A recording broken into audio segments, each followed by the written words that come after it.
Сәлем достар, каналыма қош келдіңіздер. Бүгін сіздермен 2024 жылы отбасымызбен бірге Мармаристегі өткен демалыстымнан үзінділер көрсететін боламын.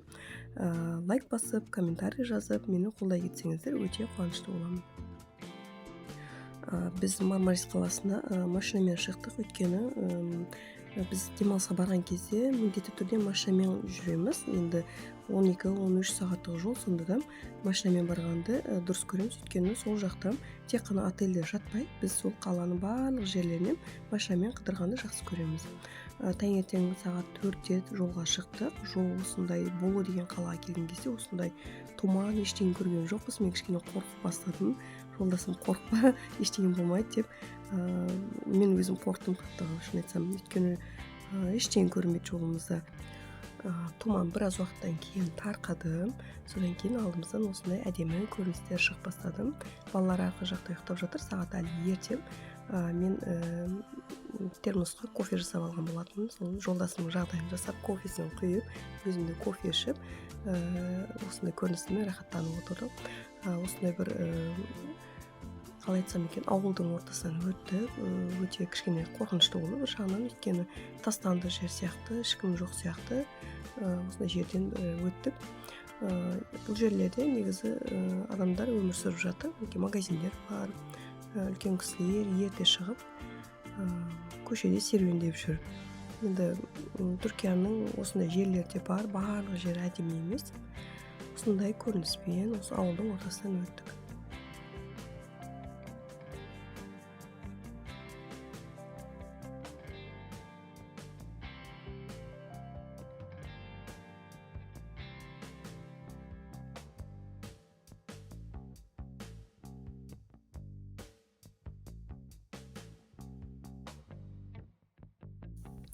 Балдар жайлап оянып бастады.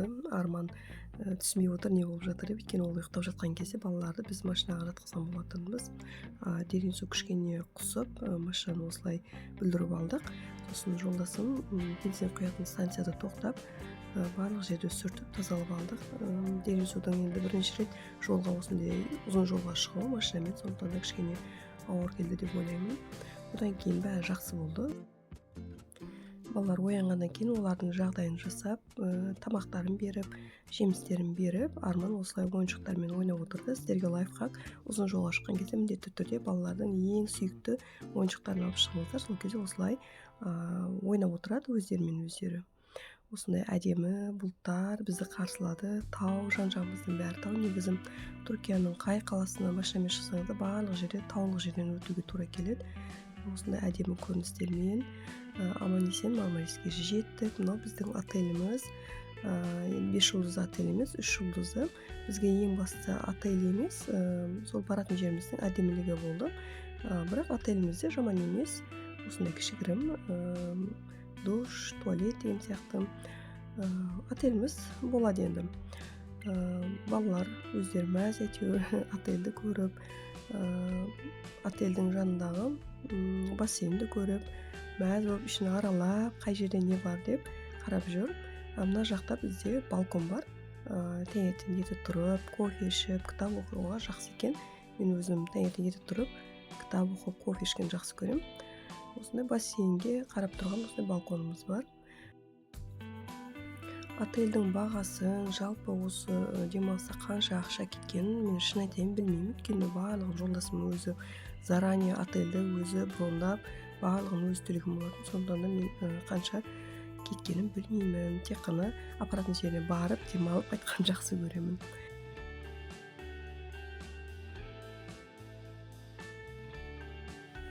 Жолдасым барлық чемодандарын машинадан түсіріп, біздің бөлмеге әкеліп, бәрін жайғастырып жатқан кезде біз осылай отырдық, күтіп оны. Менің жолдасым ең жақсы қасиеттердің бірі, осындай шаруаның барлығын өзі істейді. Ешқандай мен пакет көтермеймін, чемодан тасымаймын. Аллаға сансыз шүкір, жолдасым өзі бәрін тасиды, өзі жайғастырады. Сен тек осы балдармен отыр деп бізді отырғызып қойды. Балаларды айналада осындай нелерді көріп, ойнап отырды. Бұл отельде демалып жатқан жандардың көбі шетелдіктер екен. Түріктер онша көрген жоқпын. Көбісі шетелден, Америкадан, Англиядан, сол жақтан келген кісілер екен. Тура отельдин алдына осундай балалар ойнайтын парк бар экен. Балалар уже шулап бастагандан кийин мен осы паркке алып чыктым. Жолдашым әлі номерди жайгастырып жатыр. Парктен кийин биз түшкү асыбызды иштеп. Жалпы отельдин ысык тамактарына мен 10да 7 деген бага бердим. Өйткөнү тамактары картыман унаган жок. Кешки асыбызды ишкенден кийин отельдин жанында теңиз бар. Осы теңиздин боюнан осулай серуендөөгө чыктык. Жага жайда осундай шезлонгдор бар. Каалаган адамдар келип күнү түнү осы шезлонгда жатып теңизге түшө берет. Армандын осундай несинин самокатын алып келдик. Арман өзүнүн самокаты менен, Деринка папасы менен коляскада осулай серуендеп жүр.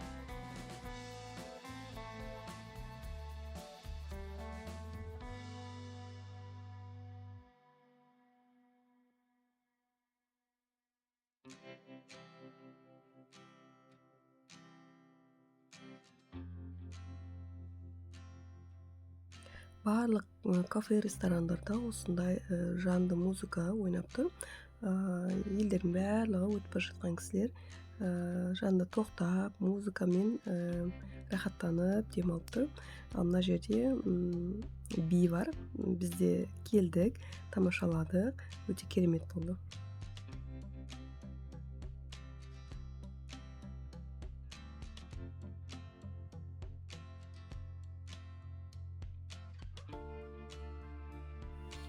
Bir 2 саат серуендеп жүрүп, шаршап отелибизге оралдык.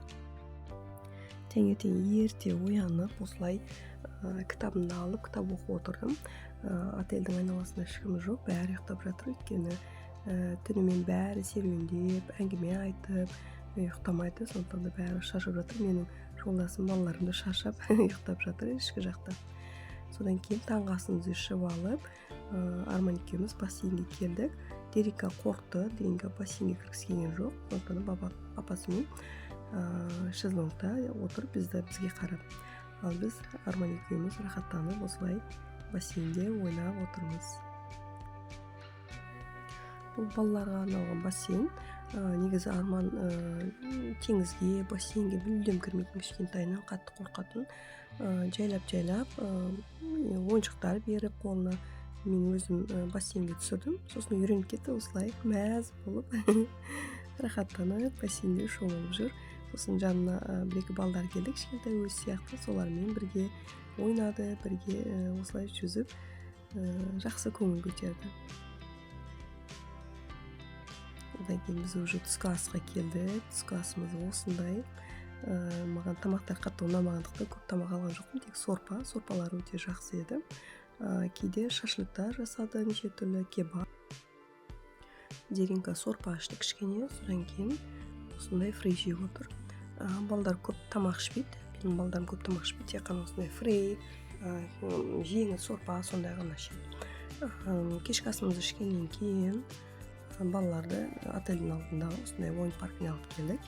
Арман сразу өзүнө достор табып алды. Сол достор менен ойнады. Арман да сезип жүр өзүнүн дем алыста жүргөнүн, әйтеуір өзү мәз, катты унап жатыр деп баардык өзүнүн сезимин айтып жатыр. Арман бизде өтө ашык бала, баардык сезимин жасырмайды, баарын айтып жүрөт бизге. Оюн алаңынан чыгып, осы отелдин жанындагы осундай кеме туруна биз заказ берип койдук. 2 күндөн кийин кеме туруна чыгатын боламыз буюрса. Жолдасыма уже бул дүниелер катты кызык эмес. Сон менин көңүлүмө карап, мен үчүн жарайт деп сатып алды. Эртеси күнү таңертең жуунуп, шайынып, адеми кийимдерибизди кийип, таңкы асты күтүп отурмуз. Деринсу айналанын баарын карап, зерттеп, ойнап жүр. Чет элдиктер Деринсуду баардыгы унатып, жакшы көрүп, сүрөткө түсүрүп, Деринсу катты жатыркамай, олар менен де сүрөткө түстү. Биз дем алыска жылда жаз айында эмес, кыркүйөктүн башында келебиз. Өйткөнү жаз айы Түркияда өтө ыстык болот. Ал кыркүйөктө өтө жакшы погода болот. Таңкы асыбызды иш болгондон кийин отелдин айналасындагы тургулуктуу жерлерди серуендеп жүрмүз. Караңыздарчы, мынау лимон өсүп тур. Бул жерде лимон, апельсин, мандариндер кәдимгидей өсүп тур. Гүлдөрү өтө адемі. Гүлдүн атын унутуп калдым. Түркче аты бар негизи. Өтө адемі. Осылай айналып жүрмүз. Негизи отельден узак эмес.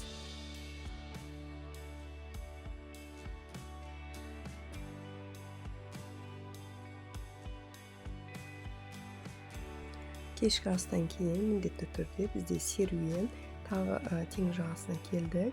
Бүгүн осундай бир концерт болуп жатыр экен. Бизде тамашалап турмуз. Деревису ара-ара осылай билеп, кээде бирөөлөр күлүп караса, сразу токтоп билимей койду.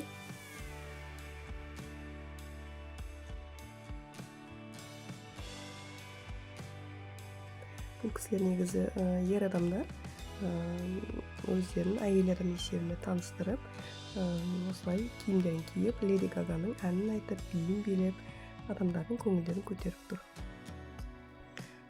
Бизге канчалыктуу жат нерсе болсо да, бирок өтө адемі ән айтты, жанды түрдө бий билеп, элдердин осылай көңүлдөрүн көтөрүп жатыр. Бизде бир жарты сааттай карадык. Деревисуда кээде бийлеп, мәз болуп концерт карап тур.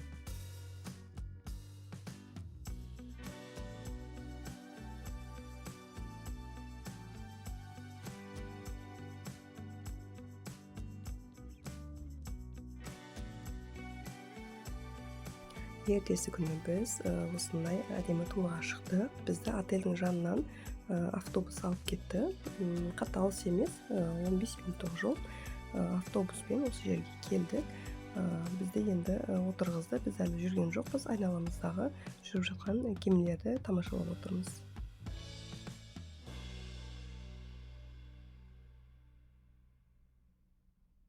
Жалпы Мармарис өтө адемі кала экен. Мен алгач рет келдим.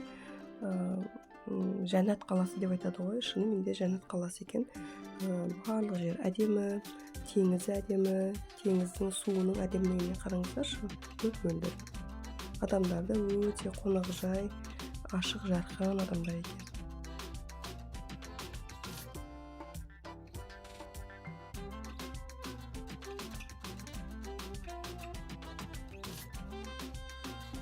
Биздин кеме уже козголду.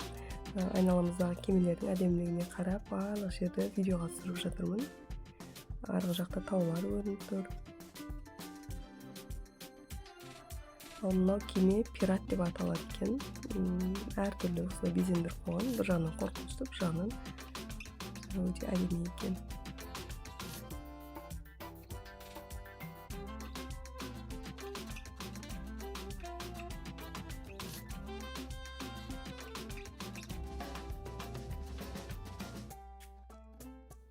Биздин кеменин иши осындай, отуратын жерлери бар, адемі столдары бар. Бизге обедте тамак берди, сусундар бар, каалаганча барып, баардан сусундар иче аласыздар, ар түрлүү сусундар бар. Колумдан телефон түспөй, сиздер үчүн арнайы түшүрдүм.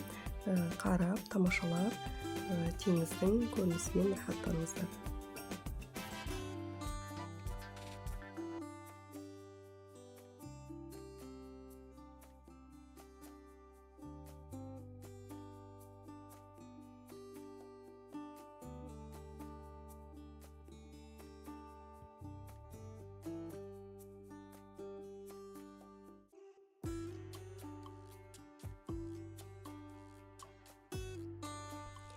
Деревису бизде өтө сәнкой кыз.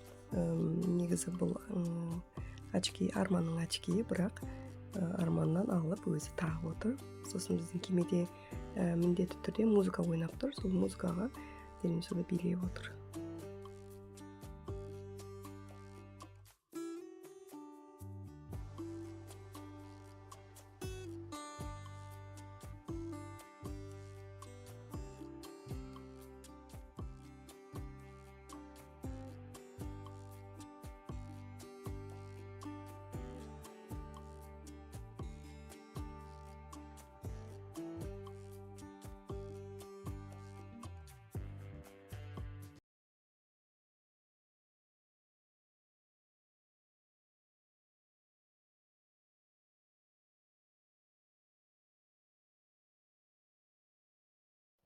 кеме қызметкерлері бізге мына жерде кішкене тоқтап тұрамыз, суретке түсіріп, қарап, тамашалап алыңыздар деді. Бұл қалай айтсам екен, түрктерде мағара деп айтады. Мағара деп айтады. Енді қазақшасын ұмытып қалдым, шын айтсам.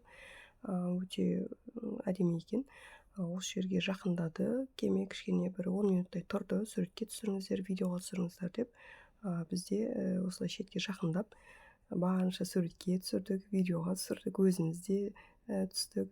Бірақ суға түсуге рұқсат берген жоқ. Тек қана кемеден суретке түсуге ғана рұқсат бар деді. Міне осындай мағара. Ішіне кішігірім қайықтар кіріп жатыр, бірақ біз тек қана осылай жанына жақындадық, суретке, видеоға түсірдік.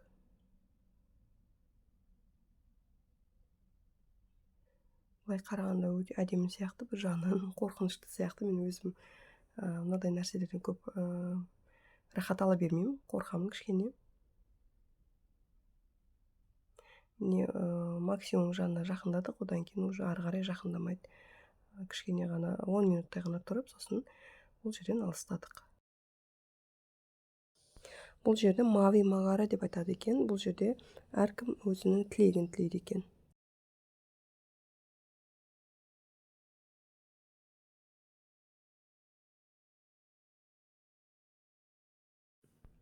Барлығы суретке, видеоға түсіріп болғаннан кейін кеме жайлап мағарадан алыстап жатыр.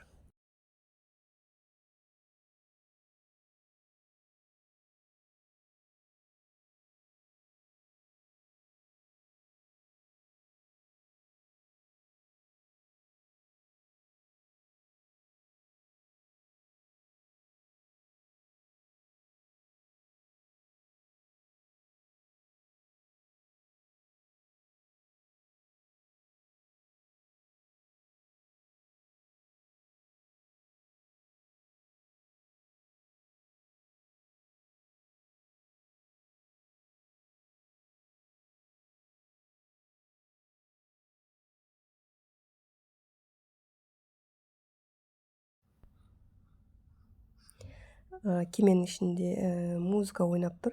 Арман шыдай алмады, орнынан тұрып, музыкаға билеп жүр. Деренсу екеуі кезек-кезек музыкаға билеп, көңіл көтеріп жүр.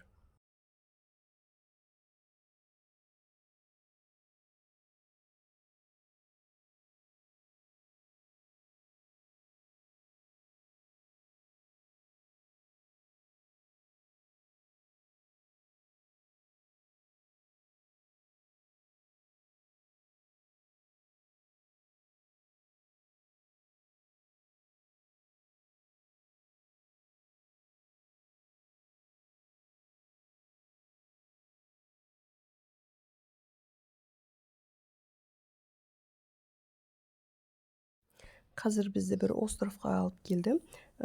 Кемеден түсіп, островты осылай кішкене серуендеп жүрміз.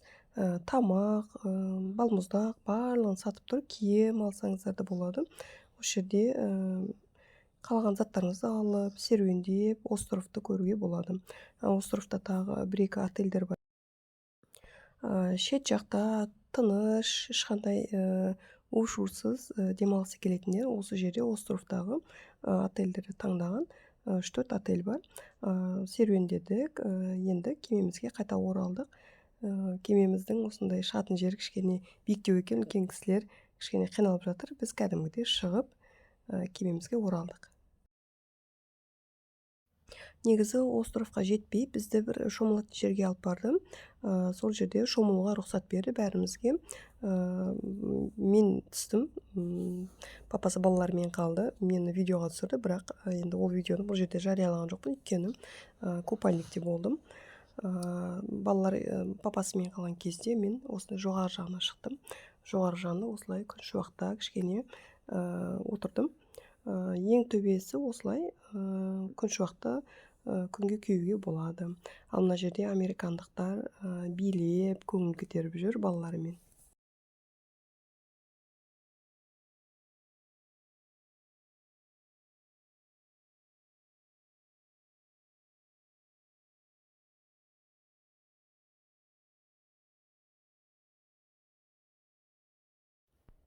Американдықтарда ешқандай комплекс жоқ қой, ешқандай ұялмайды. Мен мына жерім ашық екен деп ұялып отырмайды. Осылай шығып, балалармен қалағанша билеп, көңіл көтеріп, мәз болып жүр. Мен де оларды тамашалап, купальник кепкенге дейін осылай күншуақта отырдым. Балапандар папаларымен астыңғы жақта отырды. Островтан қайтқаннан кейін бізге тамақ берілді, обед. Тамақта тауық еті, спагетти және салаттар болды. Және қалағанша сусындар болды. Осылайша көңіл көтеріп, жақсы көңіл күймен, керемет көңіл күймен біз отелімізге оралдық. Отельге келіп, демалып, жуынып, шайынып, киімдерімізді ауыстырып, кешкі тамақ дайын болғанға дейін осылай өзімізбен бөлмеде отырдық. Деринка, как всегда, билеп отыр. Қазақша өлең ашқан едім телефоннан, соған билеп отыр. Ал мына жерде біз уже ертесі күні таңғы астан кейін Арман екеуміз бассейнде жүрміз. Арман кәдімгідей бассейнге үйреніп алды, ешқандай қорықпайды, өзімен өзі бассейнге кіріп, шығып, ойнап жүрді.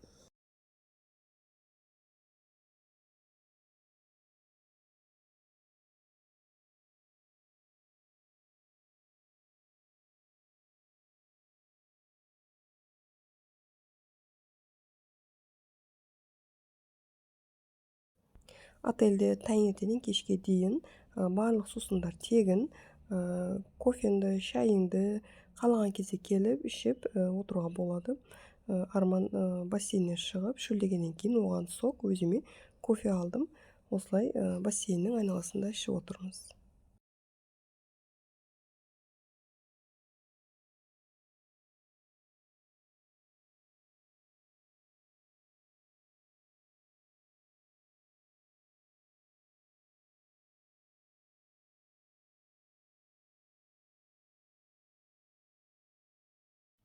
Қазір түскі асқа келдік. Негізі видео түсіруге менде көп уақыт болмайды, өйткені тамақтарды папасы алып келеді, ал мен балдарға қарап отырамын. Балдар енді бір жерде отырмайды ғой, сондықтан да мен оларға қарап отырамын, папасы тамақтарымызды алып келеді. Ал бүгін мен өзім тамақтарды алып келемін деп, осылай видеоға түсірдім сіздер үшін. Әртүрлі салаттар бар, жеміс-жидек, тәттілер өте көп. Тәттінің енді түрі өте көп. Қалаған тәттіңізді алып жеуге болады. Біз енді тәттіге кәдімгідей тойдық. Мен өзім тәтті құмармын.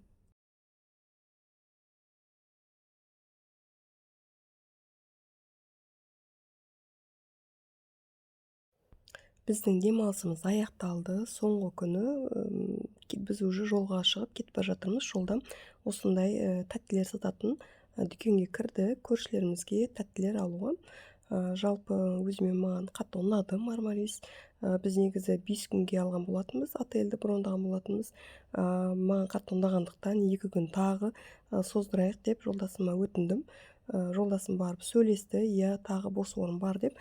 Сол біздің номерімізге 2 күн тағы создырып, бір апта толықтай біз отельде демалдық. Енді бір әйел адам болғандықтан тамақ дайын, ешқандай жерді сыпырып жумаймыз.